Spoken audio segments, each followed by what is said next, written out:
Everyone, welcome again to my YouTube channel. तो आज जो चैप्टर है वो साइंस एनसीईआरटी क्लास 6 की फर्स्ट चैप्टर है, जो कि है भोजन यह कहाँ से आता है। मतलब जो भोजन हम खाते हैं वो कहाँ कहाँ से आता है, इसके बारे में हमें पढ़ना है। आज आपने इसके एक लाइन को हम पढ़ते हुए चलेंगे। तो आज आपने अपने घर में क्या खाया था, पता लगाइए कि आपके दोस्त ने आज क्या खाया था। क्या आपने कल और आज एक ही प्रकार का आहार लिया था? क्या यह सत्य है कि अलग अलग समय में हम भिन्न भिन्न प्रकार का आहार लेते हैं? तो अलग अलग टाइम पे हम क्या अलग अलग खाना लेते हैं? क्या हम या फिर एक ही तरह का जो खाना है, एक ही तरह का आहार है, वो हम हमेशा खाते हैं? ऐसा तो है नहीं। हम हर अलग अलग टाइम पे अलग अलग तरह का भोजन लेते हैं। जैसे कि सुबह में हम नाश्ता करते हैं, और दोपहर में हम लंच करते हैं, रात को हम डिनर करते हैं, और शाम में हम थोड़े बहुत स्नैक्स लेते हैं। या फिर अगर पार्टी हो गया तो थोड़ा हम मसाले वाली या फिर ऑयली चीज़ें खाते हैं। तो ऐसे हम अलग अलग समय में अलग अलग खाने लेते हैं। या फिर हमारा हेल्थ इशू है, हमारी तबीयत ख़राब है तो बहुत हल्के खाने लेते हैं। तो चलिए हम देखते हैं विभिन्न खाद्य पदार्थ। इसमें क्रियाकलाप एक है, विद्यालय में अपने दोस्तों से उन खाद्य पदार्थों की जानकारी प्राप्त कीजिए जो वे अब पूरे दिन में खाते हैं। यदि वे विभिन्न राज्यों के रहने वाले हैं तो उनसे भी यह जानकारी प्राप्त करने का प्रयास कीजिए। अपनी नोटबुक में सारणी 1.1 की तरह यथासंभव अधिक से अधिक दोस्तों द्वारा खाए जाने वाले विभिन्न खाद्य पदार्थों की जानकारी प्राप्त कर सूचीबद्ध कीजिए। तो क्या करना है आपको, अपने क्लास में आपके जो भी फ्रेंड्स हैं, अगर आप किसी ऐसे स्कूल में पढ़ते हैं जहाँ पर अलग अलग स्टेट से बच्चे पढ़ते हैं, अलग अलग जगह के बच्चे पढ़ते हैं, तो आप उनसे पूछिए कि उनके यहाँ दिन में क्या खाना बनता है। या फिर आपका होम टाउन कहीं और है, होम स्टेट आपका कहीं और है, और आप किसी और स्टेट में गए हैं, तो वहाँ के कल्चर में और आपके स्टेट के कल्चर में डिफरेंस होगा। तो आप उनसे पूछिए कि वो दिन भर क्या खाते हैं, नाश्ते में वहाँ पे क्या मिलता है, और लंच में वो लोग क्या खाते हैं, डिनर में क्या खाते हैं। तो उनसे पूछिए, और सारे फ्रेंड्स के नाम लिखिए एक सूची में, और एक सूची में वो क्या खाते हैं उनके बारे में लिखिए। तो देखिए यहाँ पे दिया है सारणी 1.1 में हम क्या खाते हैं, विद्यार्थी दोस्त का नाम यानी कि आपके फ्रेंड का नाम, और पूरे दिन में खाए गए खाद्य पदार्थ का नाम, और उन्होंने क्या खाया है उसके बारे में। तो आप ये देख सकते हो कि ये है इडली। इडली किधर खाया जाता है? साउथ के एरिया में। तो अगर आप साउथ के एरिया में जाते हो तो वहाँ पे आपको इडली ज़्यादातर देखने को मिलेगा। ये देखो, ये है फ़िश। फ़िश मोस्टली इधर खाए जाते हैं, जैसे कि कोलकाता में ज़्यादातर फ़िश खाया जाता है, और साउथ के भी बहुत सारे एरियाज़ में फ़िश खाया जाता है। अपने एरिया में भी फ़िश खाया जाता है, लेकिन सबसे ज़्यादा कोलकाता की तरफ, पश्चिम बंगाल की तरफ ज़्यादा फ़िश खाया जाता है। और ये पता नहीं क्या है, आई थिंक दाल है या फिर सांभर है। तो दाल तो अपने यहाँ खाया जाता है, और सांभर ज़्यादातर साउथ के एरिया में खाया जाता है। तो चलिए अब हम नेक्स्ट पैराग्राफ पढ़ते हैं। अपने भोजन में हम अनेक प्रकार की चीज़ें खाते हैं। खाने की ये सभी चीज़ें किससे बनी हैं? जैसे कि पके चावल के बारे में सोचो, पके हुए चावल के बारे में आप सोचो। हम कच्चा चावल लेते हैं, उससे पानी में उबालते हैं। इसे तैयार करने में हमें दो पदार्थ या संगठकों की आवश्यकता होती है। दूसरी ओर कुछ भोजन तैयार करने में हमें कई संगठकों की आवश्यकता होती है। यदि हम सब्जी बनाना चाहते हैं तो हमें अलग अलग कई प्रकार की कच्ची सब्जियों, नमक, मसाला, तेल आदि की आवश्यकता होती है। जैसे कि अगर हमको चावल बनाना है तो चावल बनाने के लिए हमें क्या चाहिए, यानी कि हम चावल, जैसे चावल कच्चा चावल होता है और उसको हम उबालते हैं ना, उबाल के खाते हैं। तो इसके लिए हमें क्या चाहिए, तो कच्चा चावल चाहिए और पानी चाहिए, और उसमें हम उसको उबालते हैं। तो इधर किस मतलब विलेज एरिया में कच्चे चावल को तो चावल वो लोग बोलते हैं, लेकिन जब वो उबल के तैयार हो जाता है तो उसे क्या बोलते हैं, भात बोलते हैं। इसे तैयार करने के लिए इन्हीं दो संगठकों की आवश्यकता होती है, यानी कि पानी और कच्चे चावल की। दूसरी ओर अगर हम सब्ज़ी बनाते हैं तो सब्ज़ी के लिए क्या चाहिए, हमें कच्ची सब्जियां चाहिए, नमक चाहिए, मसाला, तेल, इन्हीं सारी चीज़ों की आवश्यकता होती है। अब हम क्या करते हैं, क्रियाकलाप 2 में देखते हैं। तो सारणी 1.1 में सूचीबद्ध कुछ खाद्य पदार्थों को छांटिए और अपने दोस्तों तथा घर पर चर्चा करके जानकारी प्राप्त कीजिए कि इनको बनाने के लिए कौन कौन सी सामग्री चाहिए। इनको सारणी 1.2 में सूचीबद्ध कीजिए। वस्तु का नाम और उसमें प्रयुक्त कच्ची सामग्री के कुछ उदाहरण सारणी 1.2 में दिए गए हैं और कुछ अन्य को इस सूची में जोड़िए। जैसे कि रोटी या चपाती दी गई है, उसके लिए कौन कौन सी कच्ची सामग्री की ज़रूरत पड़ती है, तो आटा की और जल की। दाल दिया गया है, उसके लिए क्या ज़रूरत पड़ता है हमें, तो कच्ची दाल की, जल, नमक, तेल, घी या मसाले की ज़रूरत पड़ती है।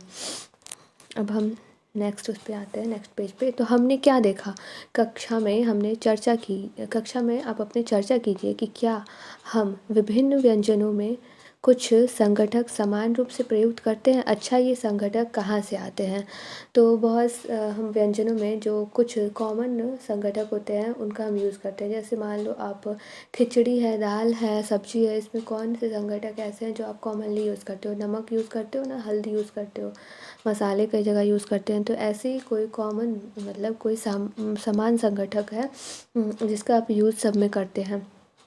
जैसे कि चावल के लिए पानी का यूज़ इस्तेमाल करते हैं ना, पानी और कच्चे चावल का, वैसे ही दाल बनाने के लिए भी पानी का इस्तेमाल करते हैं, सब्जी में भी हम पानी डालते हैं, खिचड़ी में भी हम पानी का इस्तेमाल करते हैं। अब खाद्य सामग्री एवं उनके स्रोत सारणी 1.2 में सूचीबद्ध कुछ कच्ची सामग्री जैसे फल और सब्जी के स्रोत का अनुमान लगाना हमारे लिए बहुत आसान हो सकता है। चित्र 1.2a कहाँ गया, 1.2a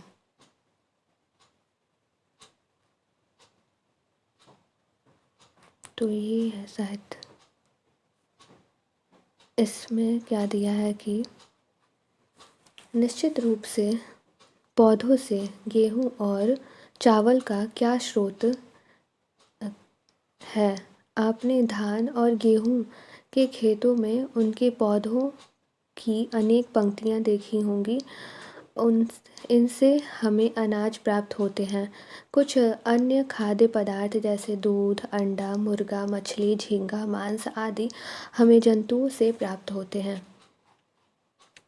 अब आप देखिए क्रियाकलाप 3 है ये। आइए हम पूर्व सूचीबद्ध खाद्य पदार्थों एवं उनके संगठकों के स्रोत जानने का प्रयास करें।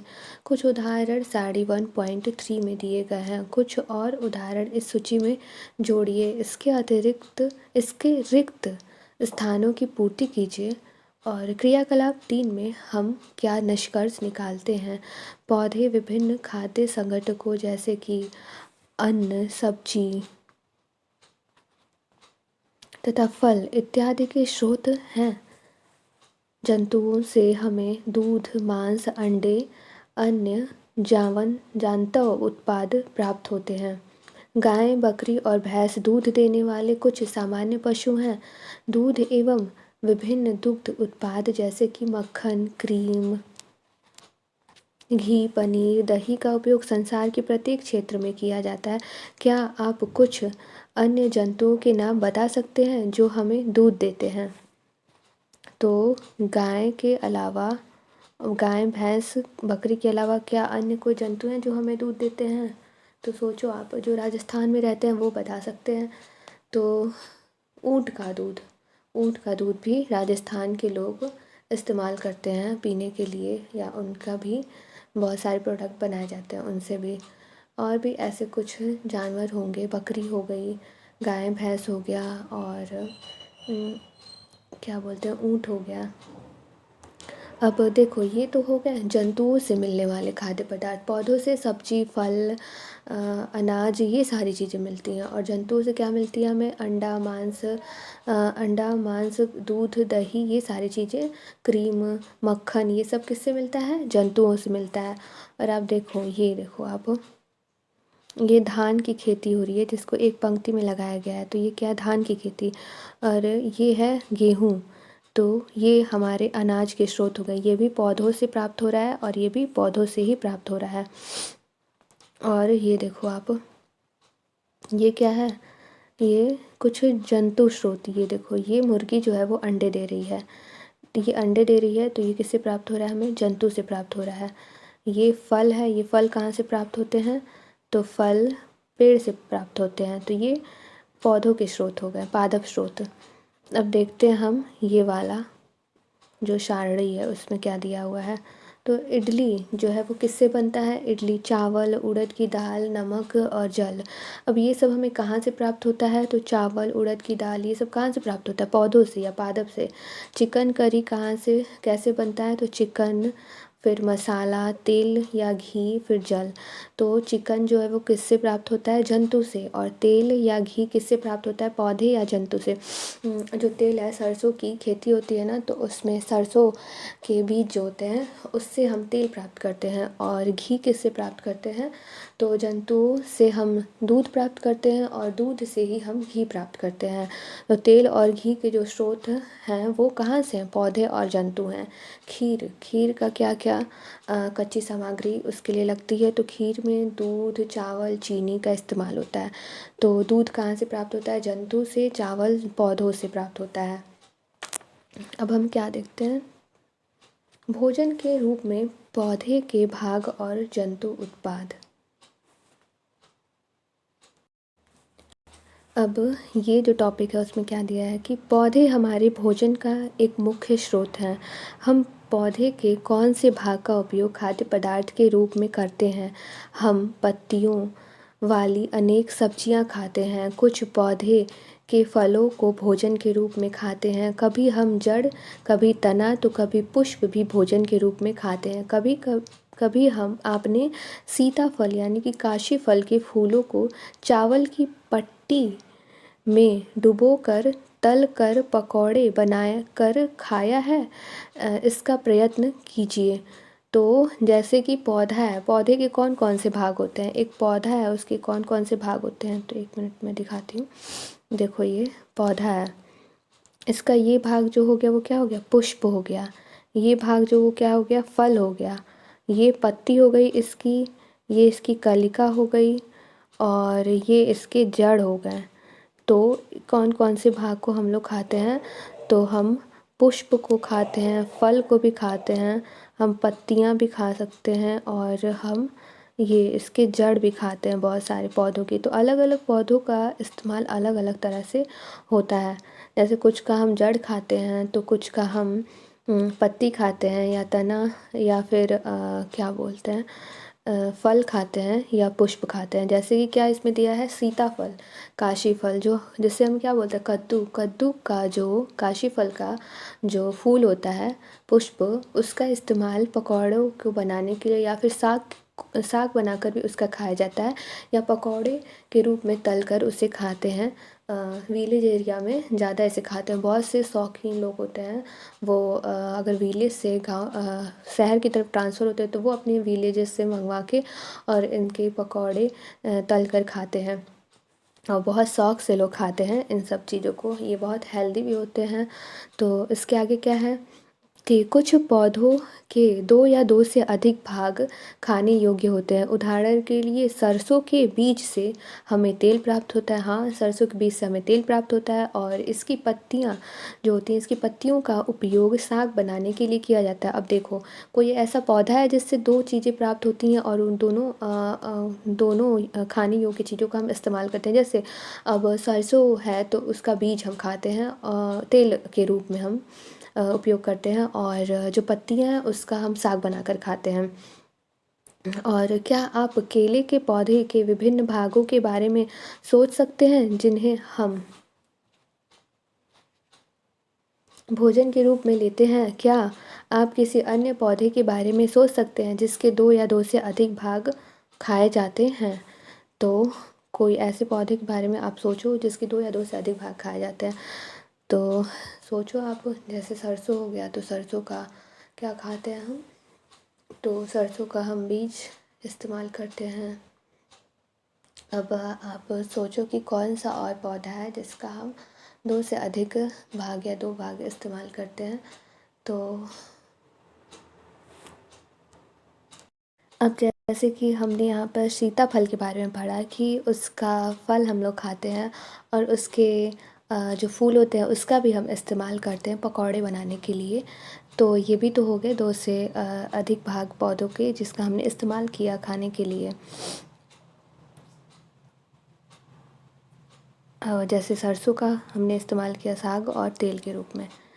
में दिया है कि सारणी 1.3 में सूचीबद्ध सभी खाद्य पदार्थों में से उन संगठकों को छांटिए जिनका मुख्य स्रोत पौधे हैं। ये पौधों के किन भागों से प्राप्त होते हैं? इन खाद्य पदार्थों और पौधों के भागों को सारणी 1.4 के अनुसार सूचीबद्ध कीजिए। अब 1.4 में क्या दिया है? भोजन के रूप में पौधे के भाग, खाद्य पदार्थ के मुख्य स्रोत की तरह पौधे, बैंगन का भरता। तो बैंगन क्या है? एक पौधे से प्राप्त हुआ है और संगठक इसमें स्रोत क्या मिलेंगे बैंगन का भरता बनाने के लिए? तो बैंगन, मिर्च मसाले के रूप में कई तरह के मिर्च मसाले रहेंगे। पौधे का कौन सा भाग है ये? तो ये फल वाला भाग है। मिर्च मसाले जो है वो भी फल है और बैंगन है वो भी फल ही है। और क्या इसमें मिलाया जाएगा? तो तेल, मूंगफली, सरसों, सोयाबीन या किसी अन्य पौधे से।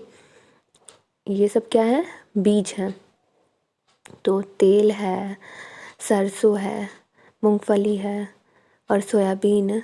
मतलब कि जो तेल है वो किस चीज़ का होगा? सरसों का, मूंगफली का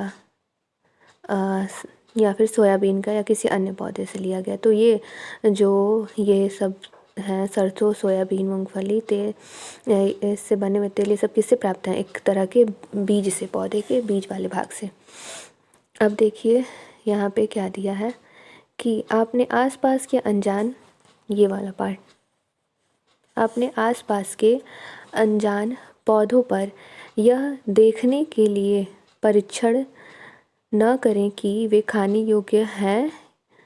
कभी कभी पौधे विषैले भी हो सकते हैं। तो आपके आसपास यदि कोई पौधे हैं तो उनका पत्ता तोड़कर आप खाकर चेक मत करने लगिए। कभी कभी बहुत सारे पौधे विषैले भी होते हैं। तो अपने पेरेंट्स के प्रेजेंस में अगर कुछ आपको चेक करना है तो पेरेंट्स के प्रेजेंस में रहिए, किसी बड़े के जिसको जानकारी हो इन सारी चीज़ों को लेकर के। तो बस यहीं तक आज हम इस चैप्टर को पढ़ेंगे। आगे का जो बचा हुआ है वो क्रियाकलाप 5 है, फिर जंतु क्या खाते हैं, फिर उसमें क्रियाकलाप 6, 7 दिया गया है और कुछ यहाँ पे अभ्यास प्रश्न दिए गए हैं, उनको हम सॉल्व करेंगे। इसके साथ हमारा नेक्स्ट वीडियो में ये चैप्टर कंप्लीट हो जाएगा। अगर आपको वीडियो पसंद आई हो, आपको समझ में आया हो सब कुछ अच्छे से, तो वीडियो को लाइक करिए, अपने फ्रेंड के साथ शेयर करिए। Thank you.